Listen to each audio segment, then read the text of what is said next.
Mbowe aonekana kwa mara ya kwanza akiwa na Mwigulu Nchemba.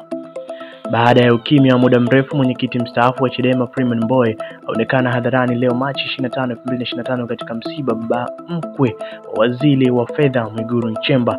Hii ni mara ya kwanza kwa Mbowe kuonekana hadharani kwenye mjumuiko wa watu tangu pale aliposhindwa kwenye uchaguzi mkuu wa chama hicho mwanzoni mwa mwaka 2025.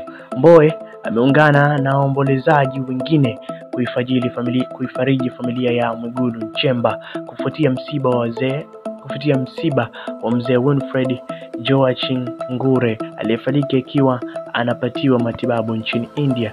Ibada ya kumwaga marehemu imefanyika katika kanisa la KKT ushirika wa Boko, ambapo msafara utaelekea Shia Old Moshi mkoani Kilimanjaro. Kuonekana kwa Freeman Mbowe kumejibu maswali ya wafuasi wa mitandao ya kijamii waliokuwa wanahoji, yupo wapi Freeman Mbowe, mbona haonekani tangu kumaliza kwa uchaguzi wa chama hicho? Katika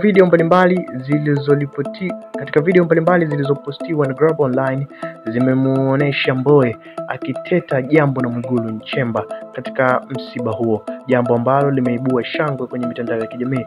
Mbowe aliaga kwenye mkutano wa uchaguzi Chadema na kusema anakwenda mapumziko ya kisiasa, lakini angerejea kwa ajili ya kuendelea na harakati za kisiasa, lakini hakuwahi kuonekana tena kwenye majukwaa ya siasa. Chadema sasa wameanza mikutano yake katika maeneo mbalimbali nchini ikiwemo kanda ya Nyasa kuitambulisha hoja yao ya no reform no election, lakini kutoonekana kwa Freeman Mbowe kuliacha maswali mazito vichwani mwa Watanzania na wafuasi wa siasa. Hadi sasa Mbowe hajaweka wazi lini atarejea kwenye ulingo wa siasa, huku wanachama wengi wa Chadema wakitamani kumuona tena jukwaani akiwapa hoja kupambania masuala kadhaa ya kisiasa hapa nchini Tanzania kama alivyofanya zamani.